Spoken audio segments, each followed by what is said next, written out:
কি কি সুফল হতে পারে যদি একটা ইসলামিক রাষ্ট্র ব্যবস্থা আমাদের মাথার উপরে আসে বা একটা ইসলামপন্থী গভর্নমেন্ট আমাদের মাথার উপরে আসে, তাহলে আমরা কি কি সুবিধা পাইতে পারি? অনেকে হয়তো মনে করেন যে এটা থাকলেও যা, না থাকলেও তা। তো অনেকে আবার এগুলো নিয়ে আলোচনা করেন না বা করেন না, এতে করে এটা মাথা থেকে মাইনাস হয়ে গেছে। একটা বিষয় বুঝেন, এটা আসলে আমার একটা বুঝ আর কি, নিজের মতো করে বলছি আর কি।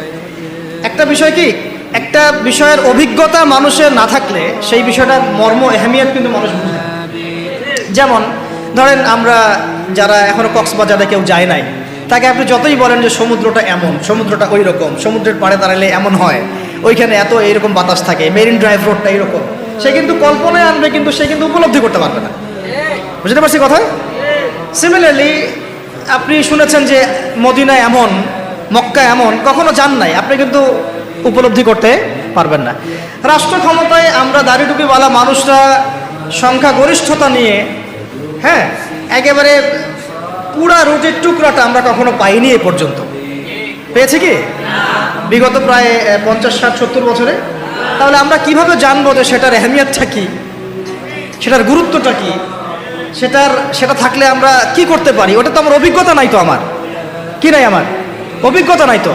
কিন্তু দেখেন সেকুলারদেরকে দেখেন, এই ডেমোক্রেটিক সিস্টেমে যারা আছে তাদেরকে দেখেন, তারা কেউ 5 বছর থাকছে, কেউ 10 বছর থাকছে, কেউ 15 বছর থাকছে। তারা বুঝেছে যে তার মজাটা কি, এবং সেটা থাকলে সে কি করতে পারবে। তারা তো কেউ আল্লাহর বিধানের জন্য সেখানে যায় নাই। কেউ গিয়েছে ধরেন যে 10 বছর লুটপাট করেছে, জুলুম করেছে, দুর্নীতি করেছে, বিদেশে টাকা পাচার করেছে, যাক যে মেয়েটাকে পছন্দ হয়েছে উঠাই নিয়ে আসছে, ঠিক আছে, চুরি করছে, ওই ক্ষমতা কাজে লাগায় সে হল দখল করছে, জমি দখল করছে, ব্যাংক দখল করছে, কোম্পানি দখল করছে। সে ওই মজাটা বুঝছে আর কি, ক্ষমতার মজা কি, ওর অর্থে মজা বললাম আর কি, ঠিক আছে। সে বুঝতে পারছে যে হ্যাঁ, ক্ষমতা থাকলে আমার এই জিনিসগুলো আমি তো পাবো। এই জন্য দেখেন, 1000 বার মাইর খাইলেও, নেতাকর্মী জীবন দিলেও সে ওই রাজনীতি থেকে সরে যায় না, তাই না? 10 বছর মাইর খায়, আবার আসে না, আমাকে চাইতে হবে, কারণ ওখানে কি মজা আমি তো জানি। ওইটা যদি একবার পাই তাহলে আমি আবার এইগুলা পাবো, তাই না বিষয়টা? তো ওদের একটা উদাহরণ দিয়ে বোঝালাম। এই জন্য দেখেন, তারা তাদের এই রাজনৈতিক মুভমেন্ট থেকে কখনো সরে যায় না। সরে যায় কখনো? যায়নি, যায় না, যাবেও না, কারণ তারা ওর অভিজ্ঞতা অর্জন করেছে, তারা ওই মজাটা বুঝেছে। কিন্তু আমরা কখনো ওখানে গিয়ে আল্লাহর বিধান কি কায়েম করতে পেরেছি? আমরা তো ওখানে গিয়ে ন্যায় বিচার, ইনসাফ, হ্যাঁ, তারপরে আপনার আল্লাহর বিধান, শরিয়া আইন, তারপরে হুদুদ, কিসাস, এই যে বিষয়গুলো আমরা তো বাস্তবায়ন করতে পারি নাই। আমাদের ওই অভিজ্ঞতাটা নাই তো, এই কারণে আমাদের মধ্যে থেকে আলোচনা উঠে গেছে আস্তে আস্তে, খুব কম, লিমিটেড। কিন্তু আমরা যদি একবার ওখানে যেতে পারি, তখন দেখবেন আপনারাও বা আমরা ওইটা ছাড়তে চাবো না, কারণ আমরা জানি ওখানে গেলে ইসলামকে কত বড় পরিসরে কায়েম করা যাবে ইনশাআল্লাহ, তাই না? আমরা ইসলামিক সেন্সে বলছি, আমরা ওখানে গেলে বুঝতে পারবো যে আমরা কত বড় পরিসরে ইসলামের খেদমত করতে পারবো ইনশাআল্লাহ। যেহেতু আমরা যেতে পারি নাই, তাই আমাদের মধ্যে ওই অভিজ্ঞতাটা কিন্তু এখন অর্জিত হয় না। এই কারণে আলোচনাগুলোর দরকার, যে ওখানে গেলে কি পেতে পারেন বা সুফলটা কি হতে পারে, আর না গেলে কি কুফলগুলো হচ্ছে। শুধু পয়েন্টগুলো বলবো। 1 নাম্বার, যদি একটা ইসলামিক সরকার আমাদের মাথার উপরে আসে এবং একটা ইসলামপন্থী রাষ্ট্র আমরা সামনে কায়েম করতে পারি, সামনে বলতে হতে পারে 5 বছর পরে, 10 বছর পরে, যদি কায়েম করতে পারি ইনশাআল্লাহ, তাহলে সর্বপ্রথম আমরা পুরো দেশে সালাত কায়েম করতে পারবো। সালাত কায়েম করতে পারবো, কায়েম। আমরা এখন নামাজ পড়ি, তাই না? নামাজ কায়েম করি ব্যক্তি জীবনে, পারিবারিক জীবনে, কিন্তু আমরা জাতিগতভাবে কিন্তু নামাজ কায়েম করতে পারি না। আপনি তো চার্জ করতে পারছেন না। আমাদের মুরব্বী ওলামায়ে কেরাম অনেকে এখানে আছেন, যে কয়েক বছর আগেই মদিনায় যারা নামাজ পড়তো না, দোকান খোলা থাকতো না আমাদের সময়, তাদেরকে ধরে নিয়ে যাইতো না, গারামা দিত, গারামা, জরিমানা, অনেকে তো পিটাইতো, জেলও দিত, অনেকে ওই মরুভূমিতে গিয়ে রেখে দিয়ে আসতো, হাইটা শাস্তি। মানে নামাজ যদি রাষ্ট্র চায় তাহলে জনগণকে পড়াতে পারে। রাষ্ট্র যদি চায় জনগণকে মাস্ক পড়াইতে পারে না? হ্যাঁ, তো রাষ্ট্র যদি চায় তাহলে জনগণকে নামাজও পড়াইতে পারবে ইনশাআল্লাহ। আর যারা বুঝে না তাদেরকে শিখাইতে পারবে, যারা নামাজ পড়তে জানে না তাদেরকে আমরা ইসলামিক সেন্টারে পাঠাইতে পারবো, তরবিয়ত দিতে পারবো, ওলামায়ে কেরামের সোহবতে নিয়ে শিখাইতে পারবো, তাই না? কিন্তু আপনি এটা রাষ্ট্রীয় উদ্যোগে এখন আর করতে পারবেন না। এটা ব্যক্তি জীবনে সীমাবদ্ধ হয়ে থাকে তখন। তো ব্যক্তি জীবনে থাকলে তো আপনি পড়লেও কি মানে পড়লে কেউ চার্জ করার নাই, না পড়লেও কেউ চার্জ করার নাই, এটা আপনার ব্যক্তিগত বিষয়ের সাথে নিসবত হয়ে গেল। কিন্তু জাতিগতভাবে কিন্তু নামাজ কায়েম হলো না।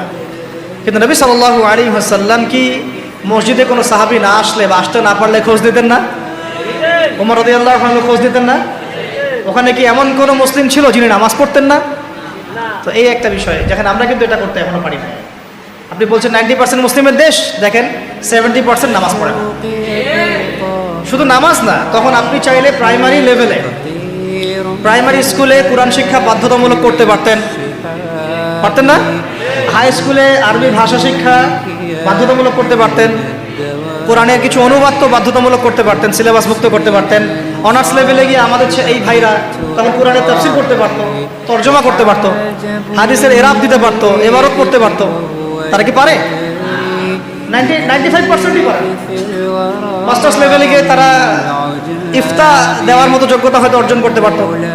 আরও অনেক কিছু করা সম্ভব ছিল, কিন্তু এটা আপনি আর রাষ্ট্রীয়ভাবে এখন করতে পারছেন না। তাহলে একটা বিষয় হচ্ছে, দেখুন এক্সাম্পলটা বুঝেন। এখানে তো অনেক ফ্যাক্টরি আছেন আপনাদের এখানে, এটা দেখে মনে পড়লো আর কি উদাহরণটা, যে দেখেন ধরেন আমি একটা চাদর পরেছি, এটা ধার করছি আর কি, আমারটা। ধরেন আমি একটা চাদর পরেছি, এখন এই চাদরটা ধরেন যে এক ভাই হাতে সেলাই করছে, 10 জন মিলে হাতে সেলাই করছে, 10টা চাদর উৎপন্ন হচ্ছে। আর এখানে একটা চাদর তৈরির ফ্যাক্টরি আছে, চাদর তৈরির ফ্যাক্টরি আছে। উৎপাদন কার বেশি হবে? ইসলামিক রাষ্ট্র হচ্ছে একটা ফ্যাক্টরির মতো কাজ করবে, যা ইসলাম আরো অনেক বেশি ছড়াই দিতে পারবে, যেটা ব্যক্তিগতভাবে অতটা সম্ভব হয়ে ওঠে না। দাওয়াতের মাধ্যমে হয়, দাওয়াতের মাধ্যমে ব্যক্তিগত ইসলাম হয়, মানুষ ফিরে আসে, কিন্তু বড় পরিসরে ইসলাম কায়েম হয় না। বরং আমরা ইসলাহের যত মেহনত করি, ওরা ওদের শয়তানি শক্তি দিয়ে ওইটাকে আবার নস্যাৎ করার চেষ্টা করে, তাই না? আমরা ইসলাহ করে মানুষকে আল্লাহর পথে ডাকার চেষ্টা করি, ওরা গান বাজায় দিল, কনসার্ট করাই দিল, পর্নোগ্রাফি চালু করে দিল, মেয়ে নাচাই দিল, আল্লাহ বিরোধী আইন 4টা-5টা চালু করে দিল, বাস আপনার মেহনতের উপর পানি পড়ে গেল, তাই না বিষয়টা? অথচ যদি আমরা একটা ইসলামিক স্টেটের দিকে যেতে পারতাম, ইসলামিক রাষ্ট্র ব্যবস্থার দিকে, তাহলে ওই ক্ষমতা আমাদের হাতে থাকতো যে তারা উপরের লেভেল থেকে ইসলাম বিরোধী কোনো শক্তিকে মানে আমাদের উপর চাপিয়ে দিতে পারত না। 1 নম্বর হচ্ছে আমরা নামাজ প্রতিষ্ঠা করতে পারতাম জাতিগতভাবে, যেটা আমরা এখন পারছি না। 2, আমরা যাকাত কায়েম করতে পারতাম, যাকাত প্রতিষ্ঠা করতে পারতাম রাষ্ট্রীয়ভাবে। এটা মুসলিমদের জন্য বলছি, নামাজ এবং যাকাতের বিষয়।